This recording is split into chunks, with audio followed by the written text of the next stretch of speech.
Assalamualaikum warahmatullahi wabarakatuh. Perkenalkan, kami dari kelompok 17 atau kelompok S1 yang mendapatkan submateri peranan sel prokariotik di farmasi akan mempresentasikan hasil kerja kami yang kami beri judul pemanfaatan sel prokariotik dan pembuatan hormon RHGH.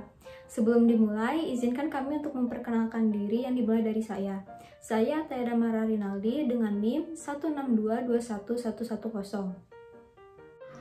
Nama saya Amelia dengan NIM 16221066. Perkenalkan, saya Atta Ramintaris Yudianto, bisa dipanggil Atta, NIM 162210043. Perkenalkan, nama saya Kizanatu Syahpingkan, NIM 162210088. Saya Kalisa Kial Putri dengan NIM 162211134. Perkenalkan, nama saya Alifa Putri Widianti dengan NIM 162212020.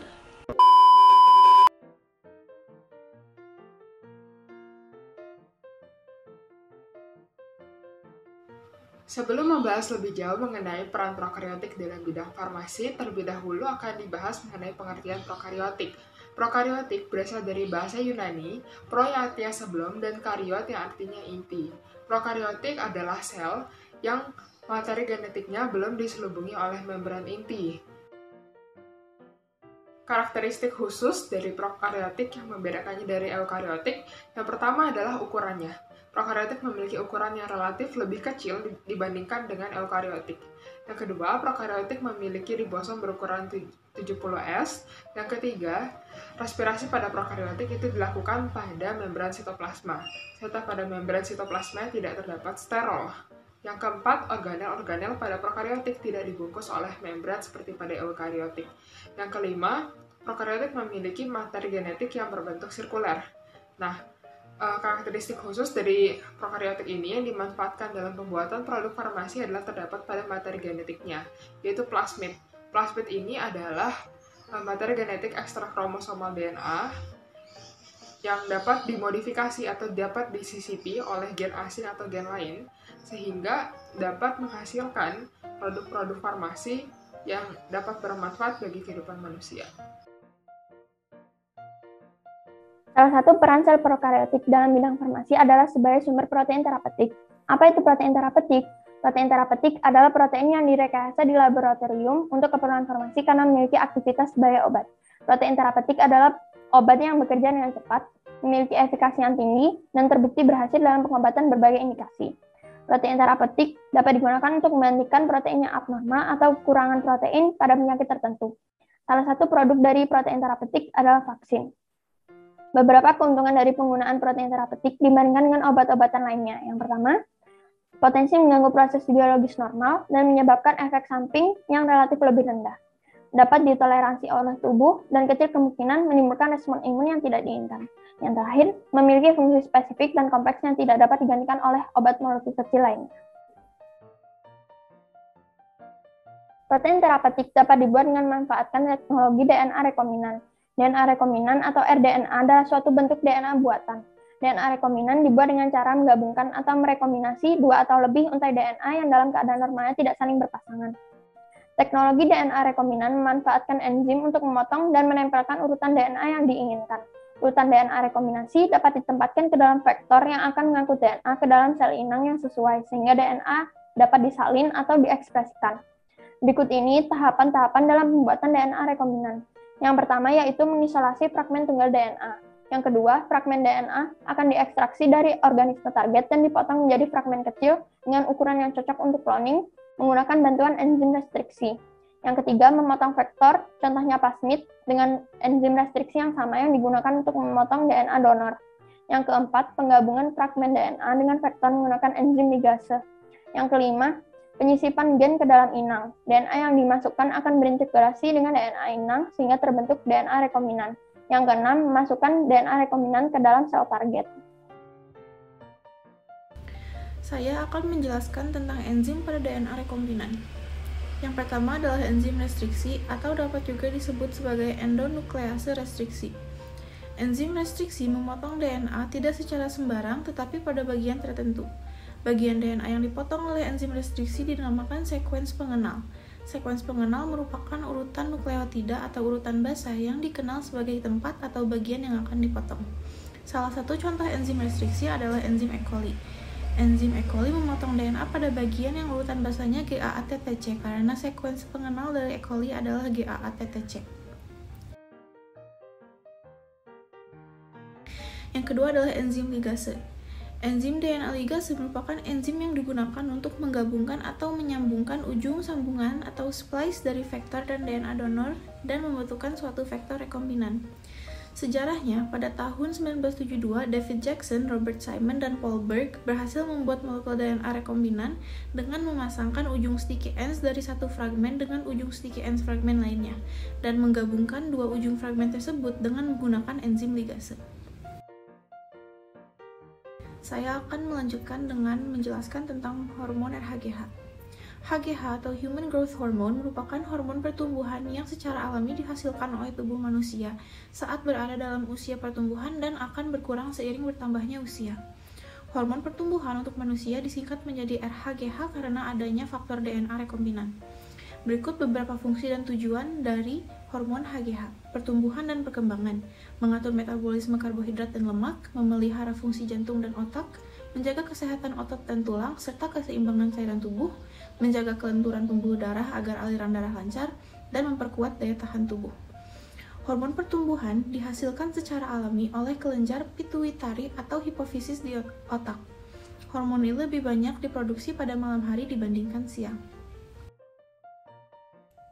Di sini saya akan menjelaskan mengenai terapi menggunakan hormon RHGH. Terapi menggunakan hormon RHGH dibagi menjadi dua, yaitu terapi hormon RHGH pada defisiensi hormon pertumbuhan dan terapi hormon RHGH pada kasus non-defisiensi hormon pertumbuhan.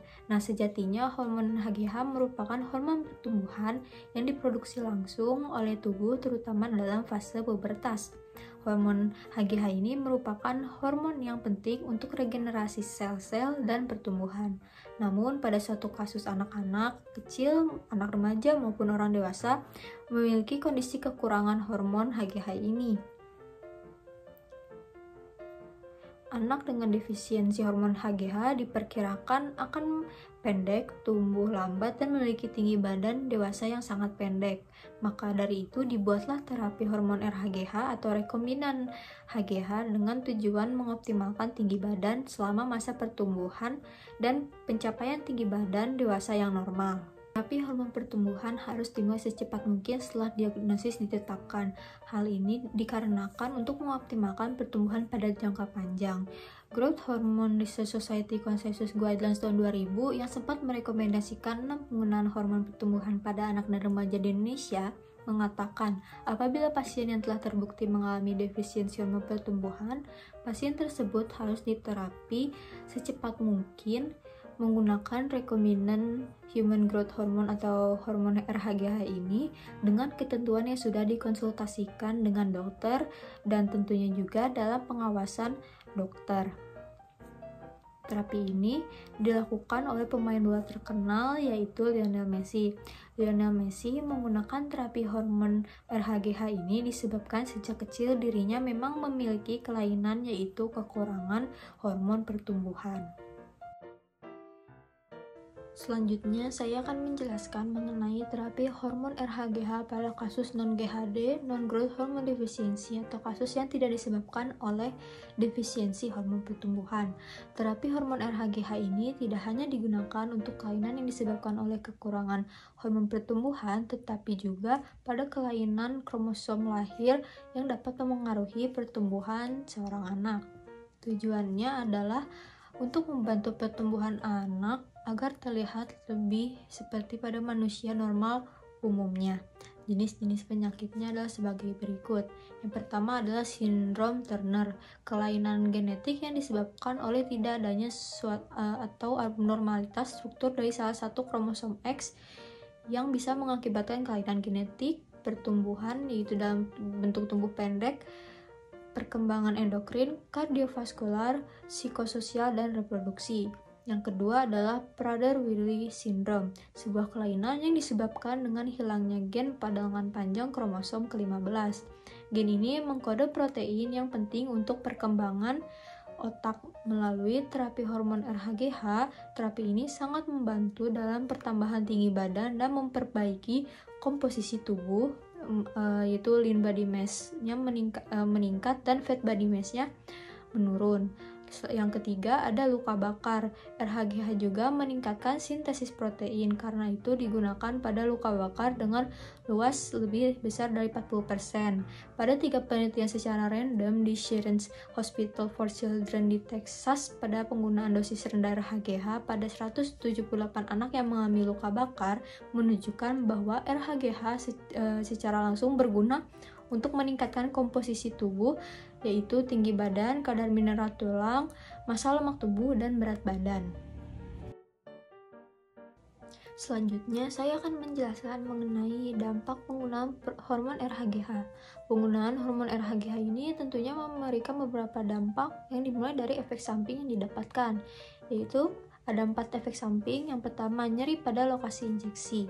Yang kedua, terbentuknya antibodi terhadap hormon HGH dalam tubuh. Jika tubuh sudah terbiasa dengan asupan hormon RHGH dari luar, tentunya hormon tersebut akan berjalan sesuai kebutuhannya, yakni menambah tinggi badan, memperbesar tulang, dan lain-lain. Akan tetapi, tubuh akan berhenti untuk memproduksi hormon yang sama. Jika pemberian hormon secara eksternal ini tiba-tiba dihentikan, bisa-bisa tubuh akan tidak siap dan menimbulkan risiko lain. Bagi orang dalam keadaan normal, pemberian hormon ini dapat menyebabkan seseorang mengalami kelebihan hormon. Akibatnya, orang tersebut akan mengalami kelainan yang disebut dengan gigantisme. Yang ketiga, dapat menyebabkan peningkatan gula darah, dan yang keempat dapat menyebabkan hipertensi dan edema. Selanjutnya, saya akan menjelaskan penggunaan RHGH bagi orang dewasa. Penggunaan RHGH bagi orang dewasa dapat digunakan untuk beberapa penyakit, yaitu yang pertama adalah sindrom usus pendek yang disebabkan oleh nutrisi yang tidak diserap dengan baik karena penyakit usus yang parah. Yang kedua adalah defisiensi hormon pertumbuhan yang disebabkan oleh tumor hipofisis yang langka. Dan yang ketiga adalah penyakit muscle wasting yang terkait dengan penyakit HIV atau AIDS. Dapat disimpulkan bahwa penggunaan hormon RHGH hanya digunakan dan dikhususkan pada anak-anak atau orang dewasa yang kekurangan hormon HGH atau pada orang dewasa yang memiliki penyakit, dan penyakit tersebut dapat ditangani atau disembuhkan oleh hormon RHGH ini. Penggunaan hormon ini baik untuk anak-anak maupun orang dewasa terlebih dahulu harus menjalani pemeriksaan dokter dan pengobatan dilakukan di bawah pengawasan dokter. Bagi orang dewasa yang normal atau keadaan tanpa indikasi yang menunjukkan adanya defisiensi hormon ini, sebaiknya menghindari penggunaan hormon ini karena hormon sintesis ini dapat menyebabkan risiko kencing manis, penyakit jantung, dan pertumbuhan kanker. Pada orang dewasa juga, penggunaan hormon RHGH dapat memberikan efek samping apabila digunakan dalam dosis tinggi, seperti hipertensi, nyeri sendi, diabetes, dan ginekomastia. Bagian selanjutnya yaitu tahapan produksi hormon RHGH. Hormon RHGH diproduksi dengan teknologi DNA rekombinan dan terdiri dari 6 tahap. Pada tahap pertama, dilakukan sintesis kimia untuk 24 asam amino pertama. Berdasarkan rantai asam amino hormon HGH yang diketahui, gen untuk 24 asam amino pertama dibuat atau disintesis secara kimiawi dalam 3 bagian kecil atau fragmen. Lalu, bagian-bagian tersebut digabung dengan enzim T4 ligase dan dihasilkan gen sintetik, yaitu satu gen utuh yang terdiri dari 24 asam amino pertama. Tahap kedua, yaitu proses isolasi mRNA. Pada tahap kedua, jaringan dari kelenjar pituitari manusia diambil. Pada jaringan, terdapat sel dan gen yang memiliki informasi atau instruksi mengenai pembuatan hormon HGH. Lalu, informasi tersebut dikode ulang oleh mRNA. mRNA tersebut akan diisolasi dan digunakan sebagai template untuk membuat cDNA atau DNA komplement. Selanjutnya, tahap ketiga yaitu proses transkripsi balik. Merupakan proses transkripsi RNA menjadi DNA komplement atau cDNA. Tahap ini dibantu oleh enzim transkriptase balik sebagai katalis dan menghasilkan satu gen cDNA yang utuh. Gen cDNA yang utuh tadi dipotong menggunakan enzim restriksi untuk memisahkan 24 asam amino pertama cDNA.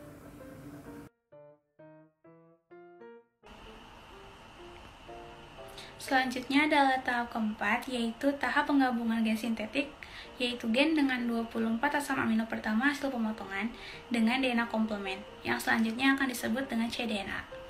Pada tahap ini, gen sintetik dengan cDNA bergabung menjadi suatu gen yang utuh yang memiliki kodon startnya sendiri. T4 DNA ligase juga bergabung ke dalam gen ini. Selanjutnya adalah tahap kelima, yaitu tahap pemilihan vektor yang sesuai dan proses rekombinasi. Pada tahap ini, yang berperan sebagai vektor pembawa adalah vektor ekspresi PHGA407 yang diturunkan dari vektor plasmid PBR322. Pada tahap ini juga, gen HGH diikat pada daya restriksi yang berada di ujung daerah operon LAC pada vektor ekspresi. Operon sendiri adalah sekelompok gen yang diikat oleh sepasang promotor dan terminator. Tahap terakhir adalah tahap ke-6, yaitu proses pemilihan dan penyisipan gen rekombinan pada sel inang yang sesuai, yaitu E. coli. Pada tahap ini, vektor ekspresi rekombinan diubah menjadi E. coli. E. coli rekombinan kemudian mulai memproduksi gen HGH, dan E. coli rekombinan diisolasi dari kultur dan diperbanyak dengan teknik fermentasi untuk mendapatkan gen HGH yang lebih banyak lagi. Berikut sumber yang kami gunakan. Terima kasih. Wassalamualaikum warahmatullahi wabarakatuh.